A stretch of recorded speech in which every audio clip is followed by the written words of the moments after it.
O'zim ham chorvada ancha ishlaganman, lekin bundaqa yutuqli Slokin kompaniyasining karmazdachiklarini ko'rmaganman. Assalomu alaykum. Bizni kuzatib boruvchi fermer akalar, sizlarga bugungi kundagi chorva uchun eng kerakli bo'lgan ozgina ma'lumotni berib o'taman. Chunki Slokin kompaniyasida kecha yaqinda Germaniyada bo'lib keldik. Ancha o'qishlarni o'rgatdi, nima afzallik tarafini o'rgatdi bizlar chorva uchun.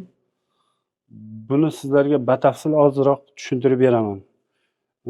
Shineklarni qanday vertikalni ishlashi, keyin qanday Slokin, qanday karmazdachilar tanlanishi, nimaga e'tibor berishingiz kerak bo'ladigan ayrim joylarini aytib o'taman.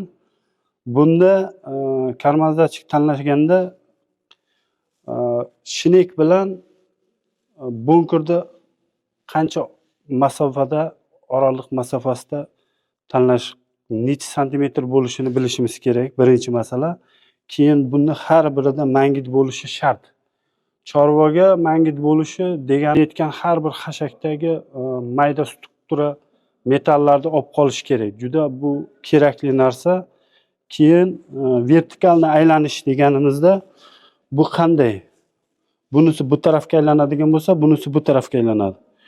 Bundagi Slokin kompaniyasining har bir e'tibor bergan narsasi, har bir karmazdachik mana 8 kubga mana yonimizda turibdi отдельно shinek ishlab chiqariladi.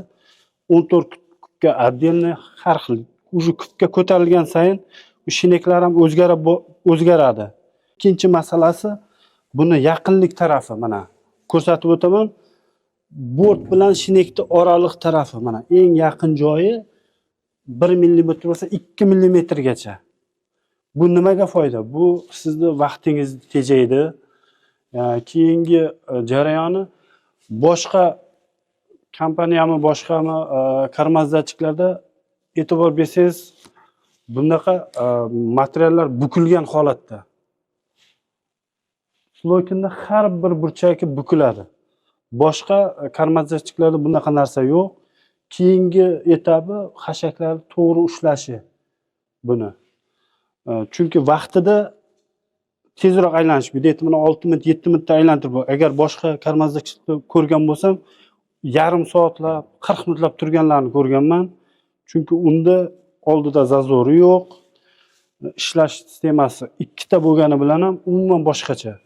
Bunda esa hammasi nolga olingan. So'ganingizdan keyin butun yemni so'ganda 6-7 minutda uje tayyor qiladi. Nima uchun tayyor qiladi? Bunda mana bu bukilgan joylari bor. Xashakni ushlab turish uchun. Keyingi etabi mana bu. Uni siz tashqaridan ligrovka qilsangiz bo'ladi, tashqaridan. Buni ichkariga, oldiga tortib qo'ysangiz, bunda ikkita qo'yiladi. Ba'zilarda bitta bo'ladi. Pichoqlari ham juda yaxshi, sifatli pichoq. Shineklari ham nimaga 2,5 44 santimetrdan 2,5 santimetr 22 santimetrgacha bo'ladi. Bu aylanish jarayoni ham, keyin romdan chiqqan оборотni bu to'la turgan taqdirda ham o'chirib qo'yib, любой payt qo'shib qo'ysangiz bo'ladi. O'chirib, shu og'ilxonaning oldiga borib, qo'shganingizda yana ishlayveradi. Nima sababi? Bunda оборотni ichkaridan ko'paytirib beradigan reduktorda 4 ta shesternali anaqasi bo'ladi. Shesternalari u quvvat beradi. 400-500 оборотni 720-820 gacha оборот ko'tarib beradi. Любой traktor qiynalmaydi. Eng muhim deganimiz mangitlari. Mana ko'rsatib o'taman. Bu mangitni juda eng chorva uchun kerakli narsasida bu mangit. Keyin lentadagi qanday lentani joylashganini ham hozir ozgina tushuntiramiz. Uni pastroq tushuntiramiz. Tepada ko'rinmaydi. Lentaga xashakni qanday chiqarish jarayonini. Yana bir ko'rsataman, otib mana qarang.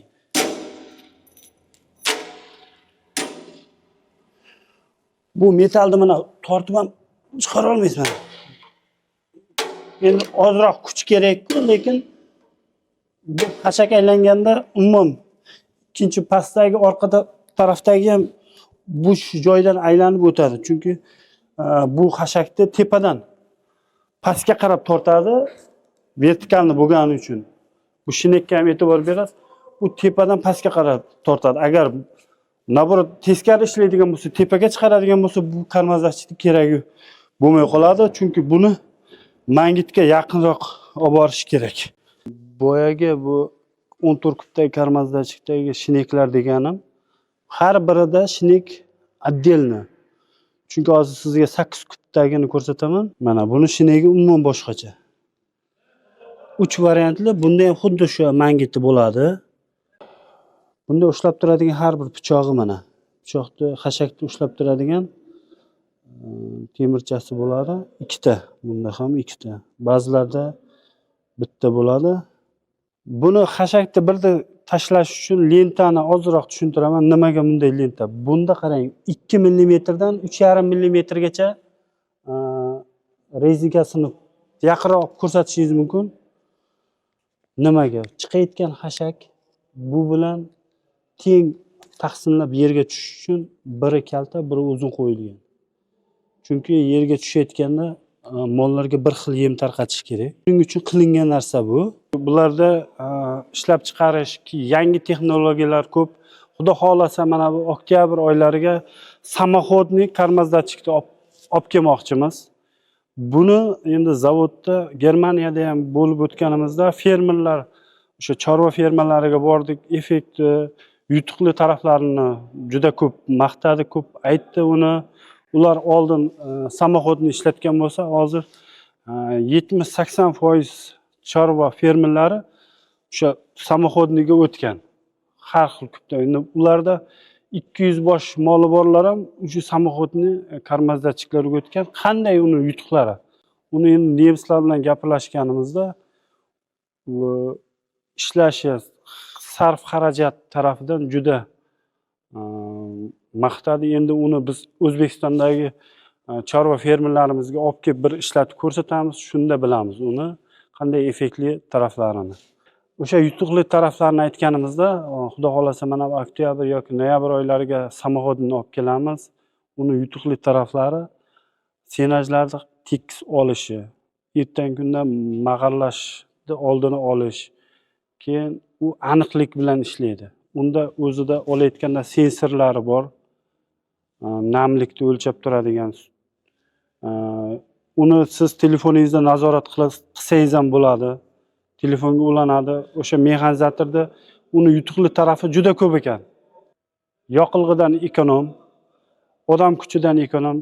500 ta moli bor, o'sha Germaniyada 500 ta moli bor odam 2 kishi hammasiga uspet qilar ekan. Chunki ular 9 xil ratsion tarqatar ekan.